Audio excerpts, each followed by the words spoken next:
I'm Greg Hunter. Welcome to USAWatchdog.com. With us, a PhD in economics, father of Reaganomics, former Assistant Treasury Secretary. He was in charge of economic policy of the United States, editor at the Wall Street Journal, among other big places. He's got a huge resume. I'm just skimming the surface. If you guessed Dr. Paul Craig Roberts, you are correct. Dr. Paul Craig Roberts, thank you for joining us today from your home in Florida. Well, Greg, it's always fun to talk to you. I just want to give a little primer on the beginning of this. When somebody of your stature, I mean, your deep experience, very well educated on the economy with experience, practical experience to boot as the Assistant Treasury Secretary, and you said something very important, and that was, to me, one time, it just stuck with me a couple of years ago. He says, in my day, we would stick our foot on the gas for 3 or 6 months and let off, and there you go. It'd be good. But how long we've been doing this? At the time, I think 5 years, 6 years. You were amazed at how long they've kept this going. And my question to you is, do you think that we're getting to the end of the road? Are we reaching into just about a near empty bag of tricks? Well, Greg, keep what going? What exactly? Well, the economy going from it not, hitting stall speed and just completely crashing, which is not going very well, according to last report out by Goldman Sachs. That they're worried about all this Russia risk, Greek risk. They're worried about interest rate risk. They're worried about China risk. They're worried about a lot of risk out there. Mm-hmm. So, are we getting to the end of the manipulation and intervention? Well, Greg, depends on how you look at the economy. If you look at it realistically, which means you don't use their phony numbers, there's been no recovery whatsoever. In fact, it continues to worsen because we see that the labor force participation rate continues to sink. We see that the full measure of unemployment, when you consider the discouraged workers, both the short-term and long-term discouraged workers, we still have an unemployment rate of 23%. After 7 years of an alleged recovery, I think this is the first so-called recovery in history in which the labor force participation rate fell. Normally, when you have a recovery, people re-enter the labor force and the participation rate rises. They say there's no inflation, but everyone who goes shopping knows that that's a lie.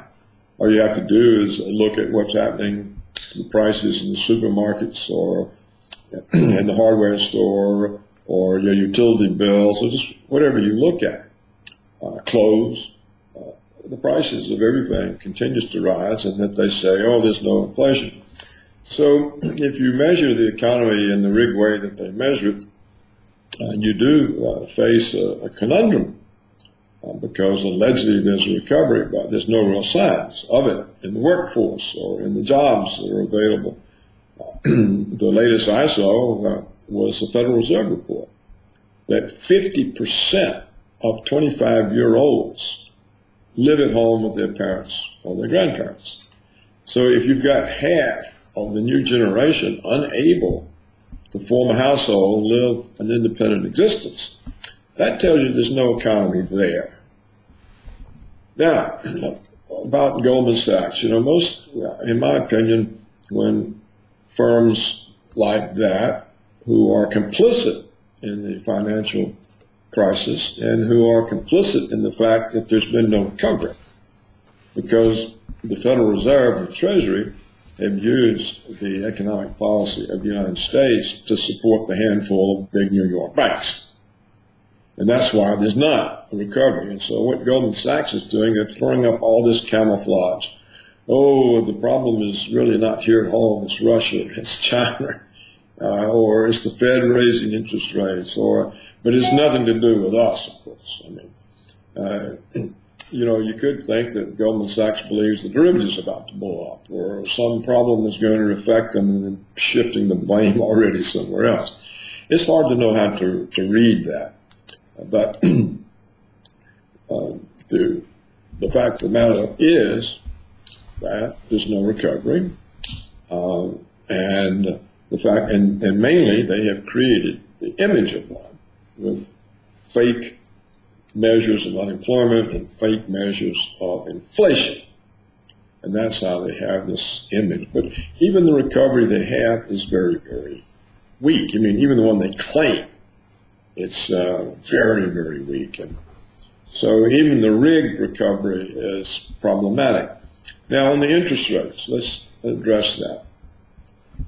It's not clear why the Fed raised the interest rate. The old target range was 0 to 25 basis points. That is, from 0 to 1/4%. The new target range is 25 basis points, or 1/4%, to 50 basis points, 1/2%. Now, in the old range, the day they raised their target range, the interest rate was midway in the range. It was 17 basis points. Oh, 13 basis points. Now, the reason that normally you raise the interest rate is because you want to choke off credit demand.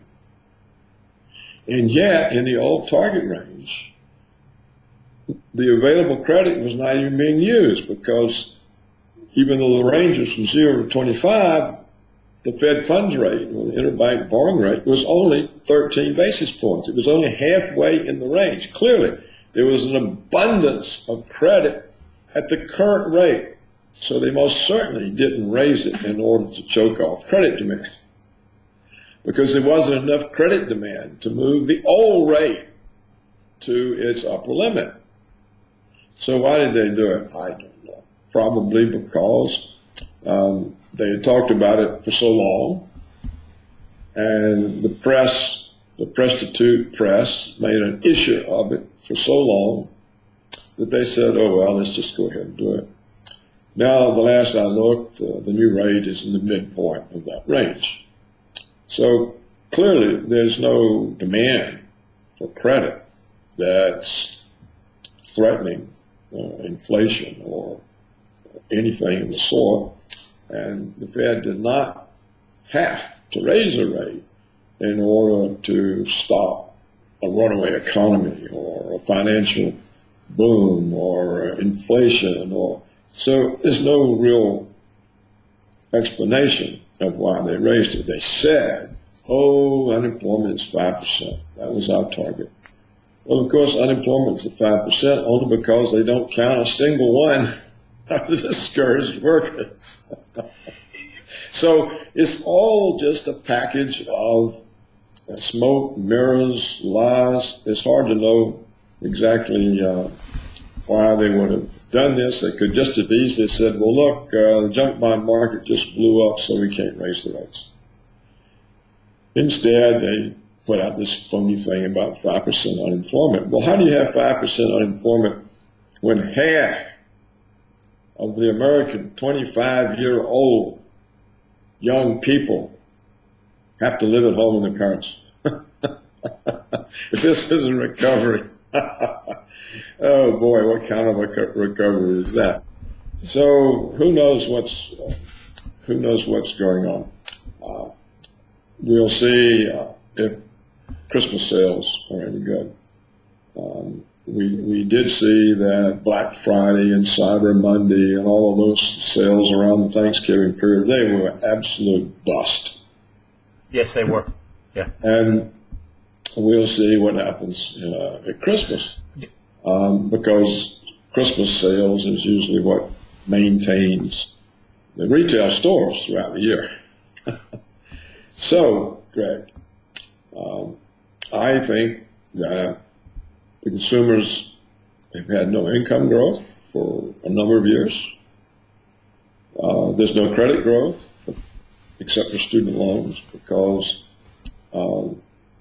people are borrowed up and the banks don't lend to people who can't service the loans because of the existing debts, mortgage, credit card, auto. And so there's nothing to drive the economy. And I think that the notion that whatever's happening in Russia or China, when I was in my day, when I was in the Treasury, we were not in any way significantly connected to the international economy except through oil purchases. Exports, imports were not a big part of our economy. Now, today, exports are still not a very big part of our economy. Imports are, because all of the offshore manufacturing and offshore professional service jobs, when that comes back into the country, comes in as imports. So we have a huge import deficit. Our trade deficit is enormous because we have very little that we export, but we've offshored so much of the American economy.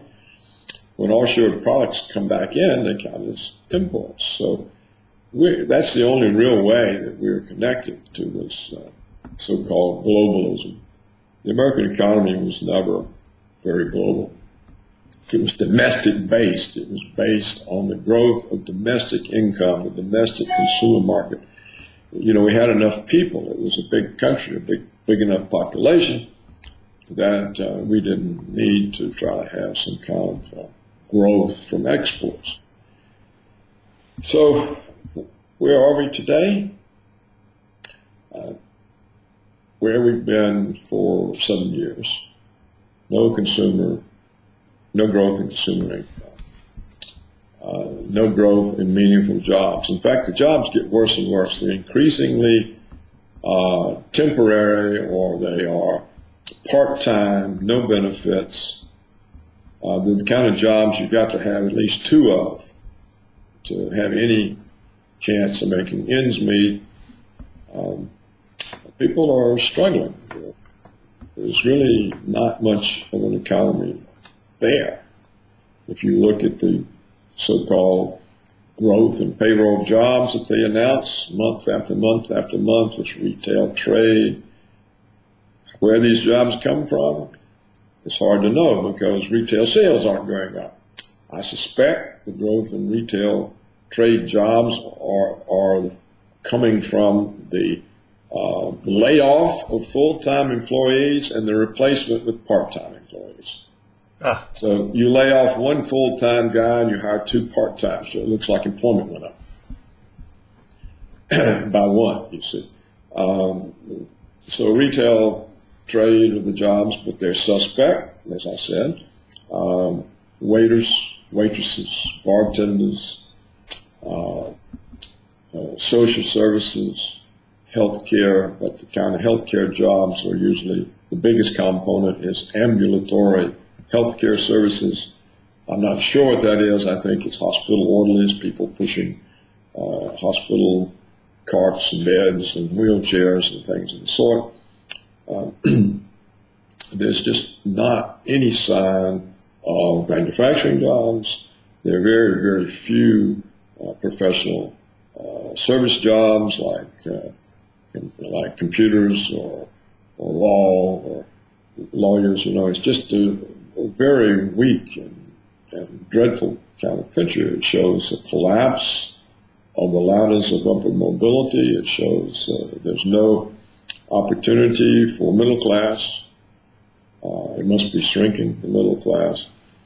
So I would say that the U.S. economy is in long-term decline, and rigging the way you measure inflation, rigging the way you measure unemployment, that may fool ordinary people, but it doesn't fool those of us who know how to look at the numbers. Why do you think they passed this crazy budget where they spent an extra $500 billion and they funded everything? And here I have a theory, and you tell me, you've been in the government at a very high level, at a financial level, and I have not. I'm just a regular Joe. And I think that they did this because they know it's bad. They know everything you know. They know it's bad, and when it blows up, and it could blow up, and according to David Stockman and other people say, hey, we're going to make it a year. It's gonna crash. And I just had Egon von Greyer's on. He says they're going to have to revert. They can't raise rates. They could be able to raise rates after this. But why do you think they did this budget? I say in part because they know it's going to blow up, and what do we care? I mean, why try to fix it now? We can't fix it. It'll just have to blow up. What say you? I don't think they know that at all. You don't think they what? I don't think they have any idea of the real state of the economy. Oh, that's scary. Yeah, I think that the reason they spend the money is that that's what government is. It's a way to get rich off the public. And so the various interest groups whose campaign donations determine who's in the House, who's in the Senate, who's elected president. These people are the ones that government policy serves, and it serves them by spending money on them. So the defense, the military security complex, they get more weapon systems, they get more spy programs, they get bigger NSA staffs, they get this because it's pays. This is a source of campaign donations. If you have a big defense budget, a lot of that money is recycled into campaign donations. It comes back to the congressmen, to the senators, to the presidential candidates. The same for agribusiness, the same for energy, timber, mining. All of these, the same for the banks. But at some point, don't the world powers say, "Hey, enough. We're going to call BS on the BS, and your dollar is going to fall to greatly." Isn't there a risk of that when it ends ugly and quickly?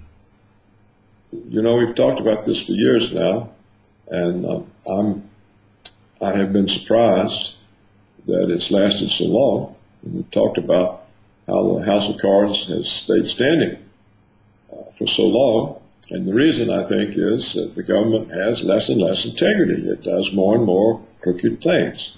We've talked about it so many times. They rig the price of gold and silver in order to protect the dollar. Why do you want to get out of the dollar? It's strong right now. They've driven gold and silver way down.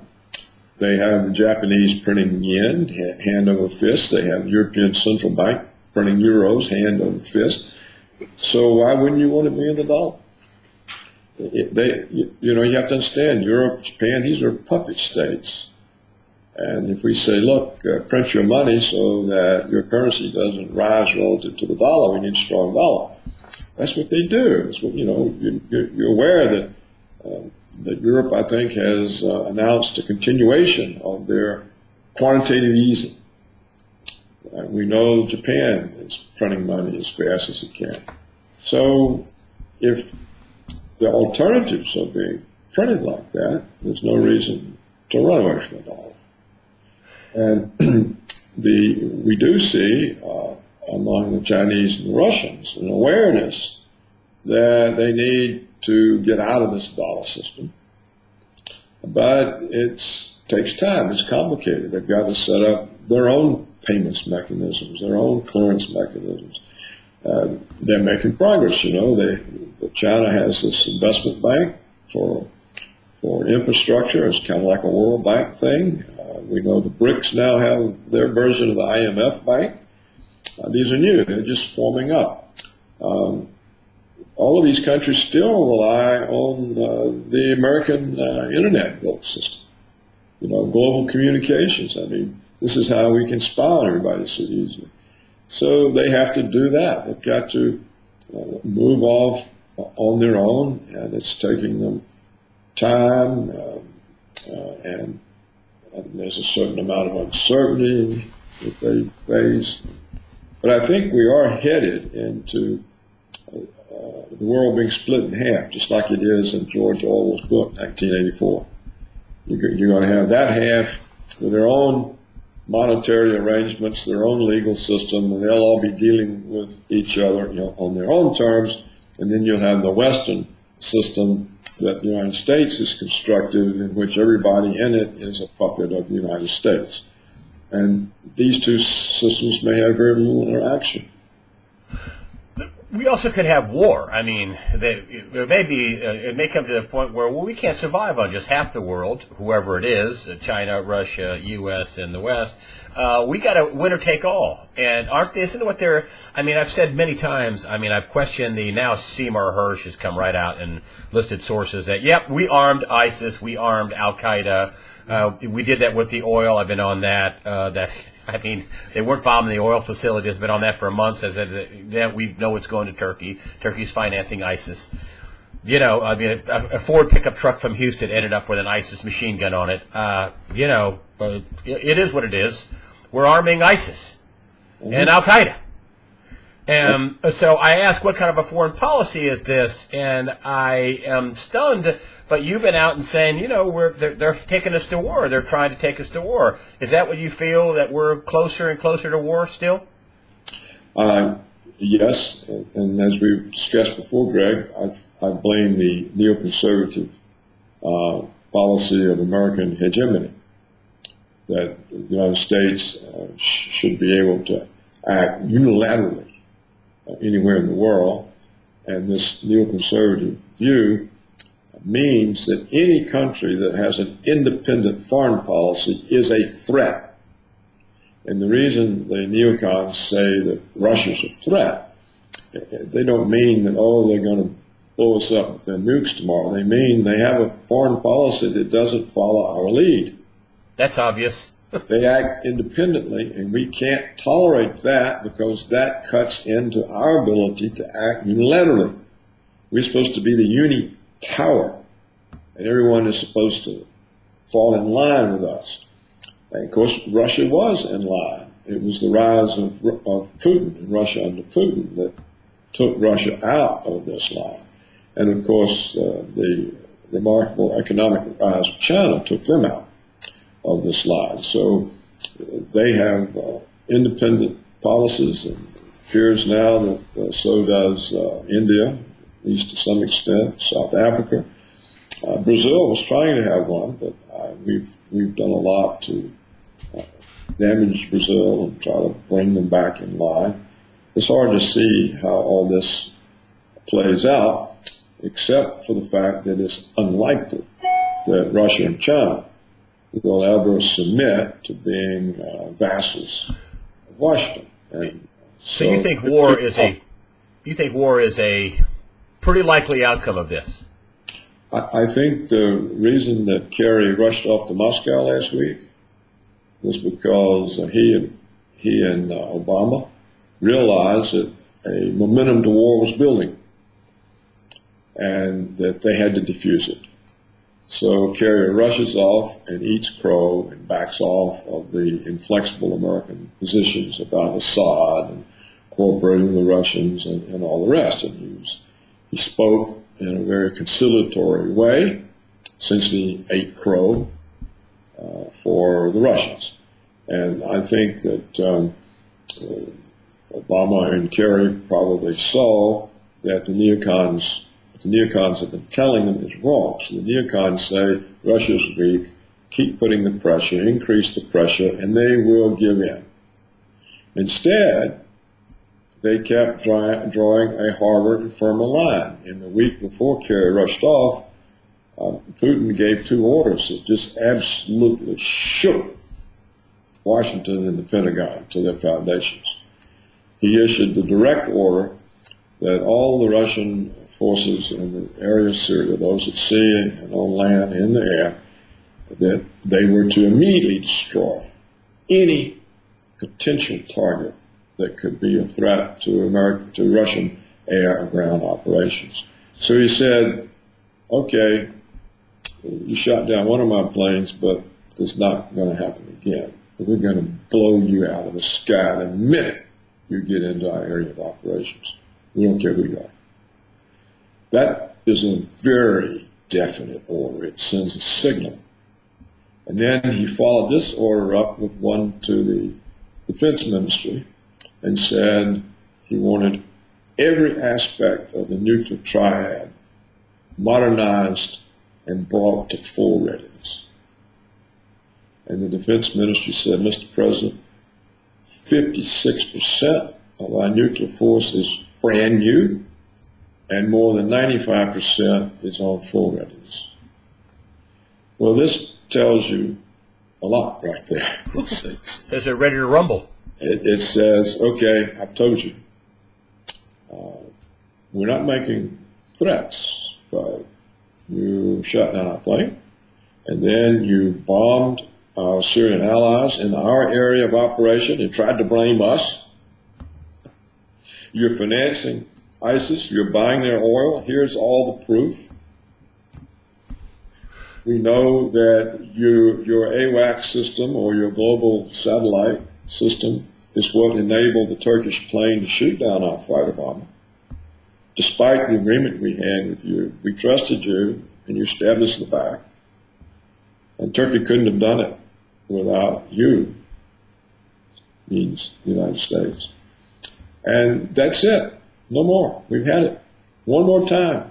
It's going to hit the fan. He brought into Syria their ground-to-air missile defense against the S-400. They've got the S-300s and now the S-400s, for which we have no counterpart. And apparently now they have a new system they're deploying in Russia itself, the S-500s. And we've talked about it, I think, this technology they have that we know nothing about, and it shuts down the operations of our airplanes, our ships, and our global satellite. So I think that Kerry and Obama, what did they know? See, when they came into office, the neocons were already there. The policy was already set. They just told this is the policy, this is how we do it. And it's taken them a while to see that this is a very reckless policy. And I think it was the orders that Putin gave the week before Kerry rushed to Moscow that brought the light to them. And they said, now wait a minute, we've got to break this momentum to war because the Russians have said they're not putting up with any more of our provocations. Well, it looks like we'll at least have a nice Christmas, but you don't think that's it, though, do you? They're going to make another run at him at some point, right? The neocons are very well connected to the black op parts of the government, the deep government that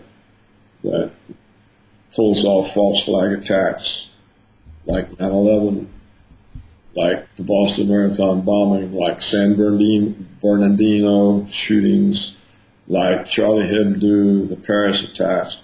These kinds of black op operations, the neocons are well connected to those people. You think they're all false flag operations? I mean, the San Bernardino thing, I looked into that, the phone call with Scott Pelley, and I don't know, I couldn't.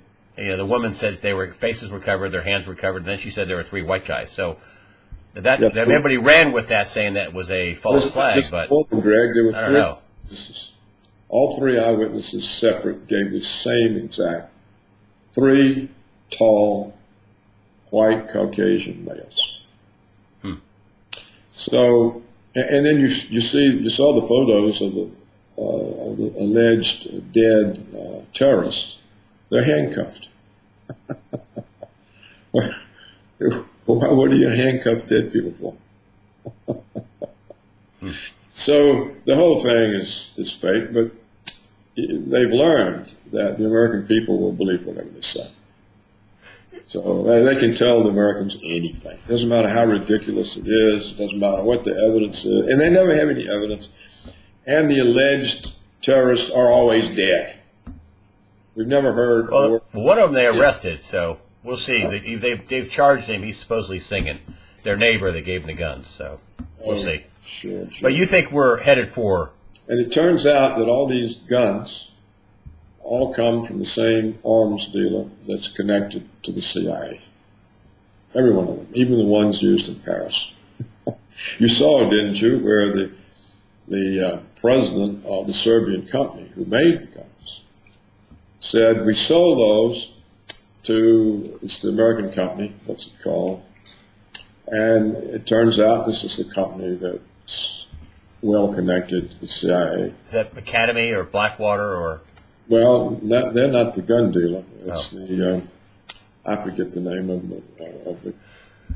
the company, but you can find it online. There's been a lot of discussion of it lately, lots of reports. But it doesn't matter whether Let's just ignore everything I said about. No, I don't want to ignore anything you said. I just you think we're headed for war anyway, though. This is not going to. I want to make my point. Yeah. Let's assume all those were real terrorists. My point is that the neocons are connected to the Black Op people. And therefore, if they want to have a false flag event, they can have one. The neocons, these false flag events always serve the neocons. They never serve the terrorists. The terrorists never gain anything from any of these attacks, but the neocons always gain in a big way.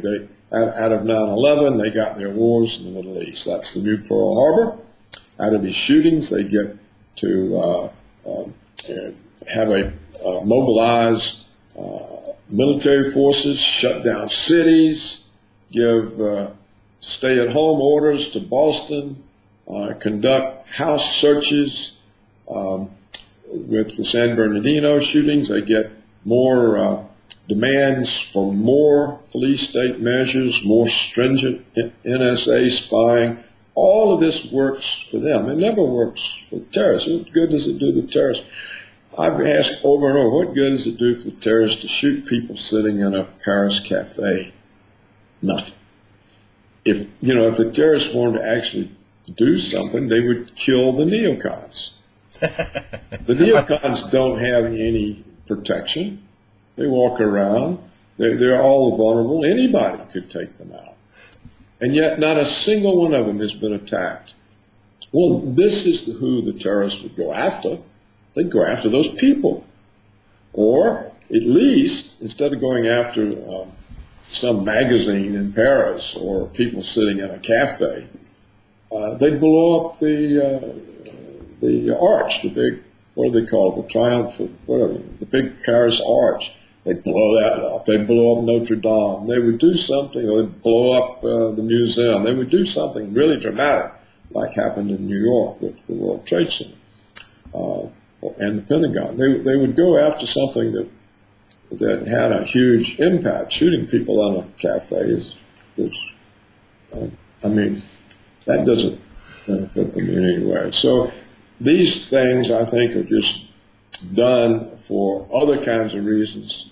Anytime the neocons feel that they're losing influence or their momentum is slackening and they need a boost, you have false flag. Are the neocons both Democrat and Republican? Because I heard that some of the core Republicans were going to vote for Hillary if Donald Trump came in. So it's not just Republicans; it's both Democrats and Republicans. Is that right? Well, it's whoever's there. I mean, they were in the Reagan administration. Now he fired them. He fired them and prosecuted them. Well, they came back in the Clinton administration. That's where we got Serbia and Yugoslavia. In Kosovo. And then they completely took over the George W. Bush administration. Now, I don't think there was a position in the Pentagon they didn't have, or the CIA, or anywhere. They just completely took it over, the National Security Council, the whole thing. They just took it over. And now they're in the Obama administration. Who's the National Security Advisor? It's a neocon. Who's the ambassador to the UN? It's a neocon. Who is the ambassador? Who is this? The Secretary of State for Eurasian Affairs. It's neocon. They're all there. And of course, in the meantime, they've completely taken the media.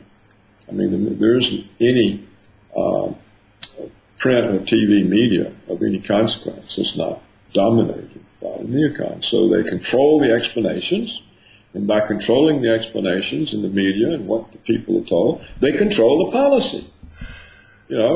If you're the president and you decide, well, this is wrong, I'll do the opposite, you can't, because they control the media. They control all the explanations.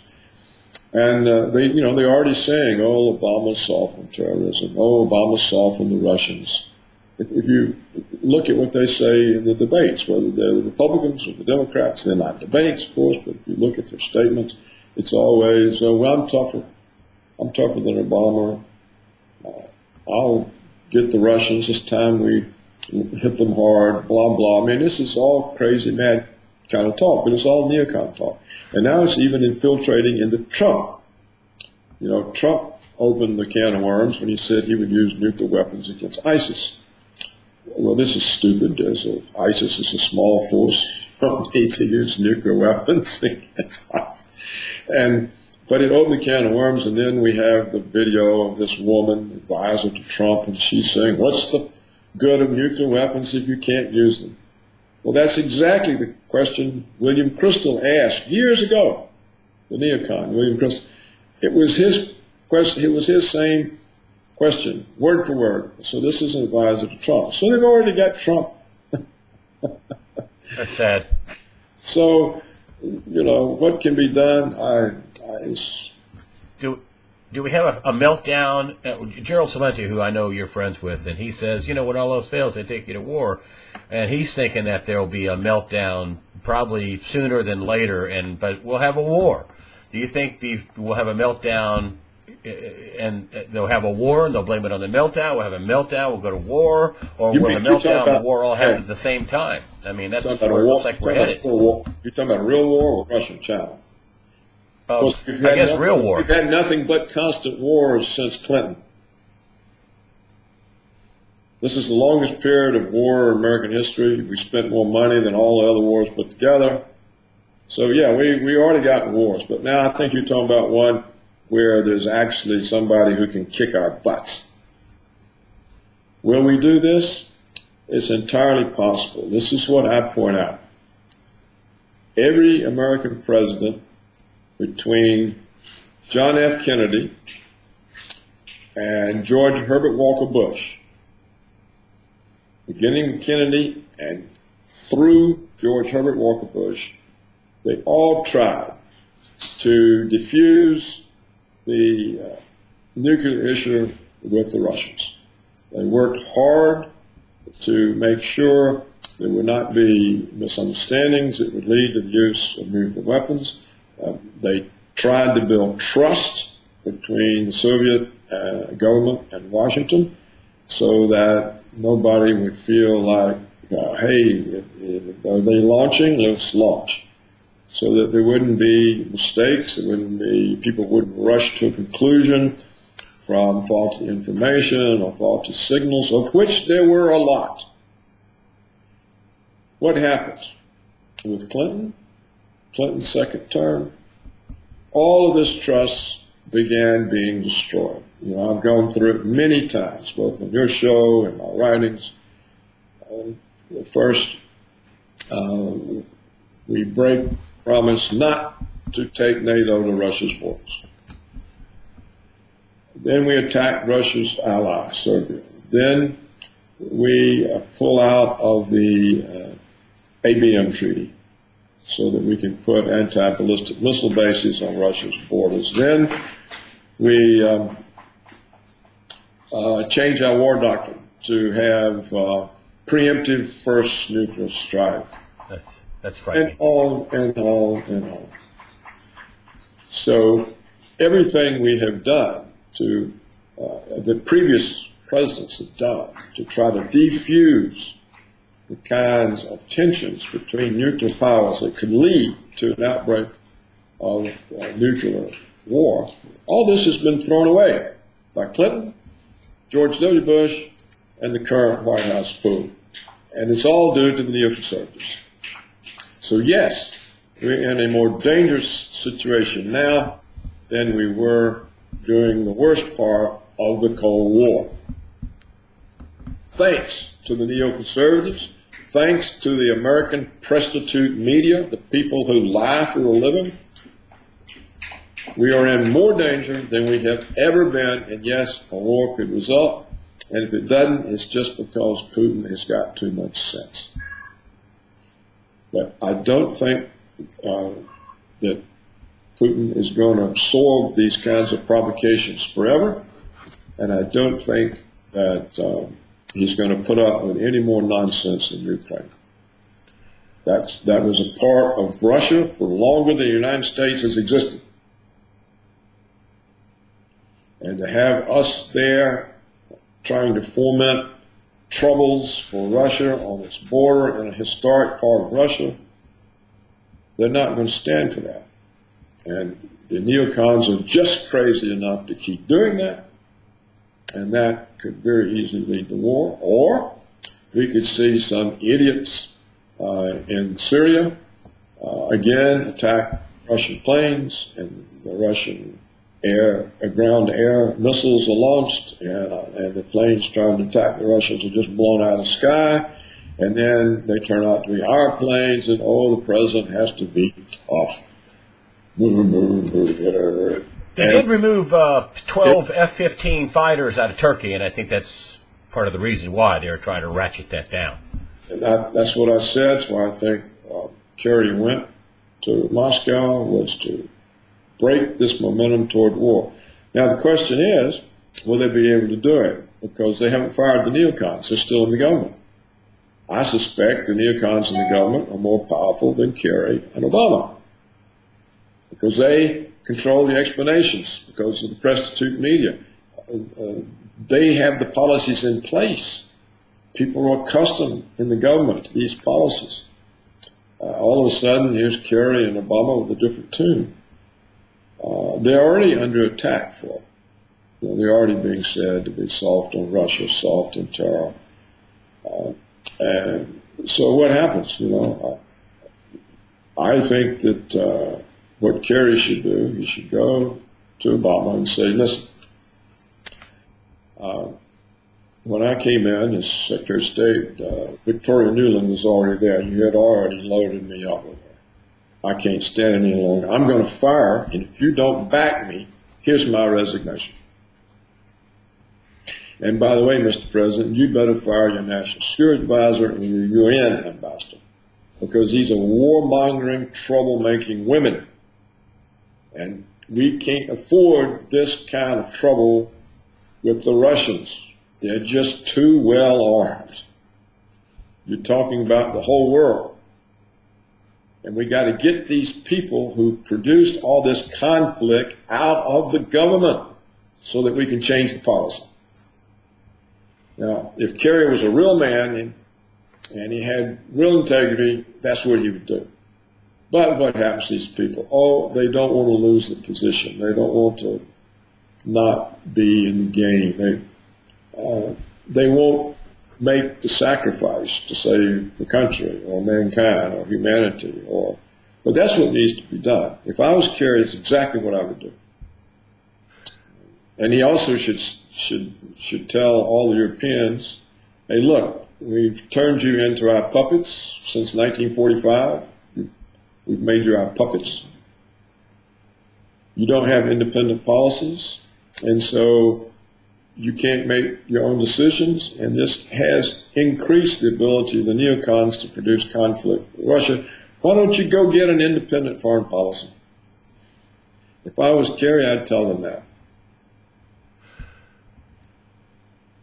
Otherwise, it's going to continue like this until there's a war. I mean, can you imagine anything more reckless than for the United States government to assist Turkey in shooting down a Russian fighter bomber in total violation of the agreement the Russians and the Americans had signed, and then lying about it and denying it and lying about it? And this is the most audacious, reckless, dangerous thing to do. Can you imagine anything more reckless, dangerous, insane than to go into a traditional part of Russia, who's only been independent for a few years, overthrow a democratic elected government that was getting along with Russia, stick in an American puppet with all these crazed right-wing Nazi people, and cause all this trouble with Russia and tell endless lies about it?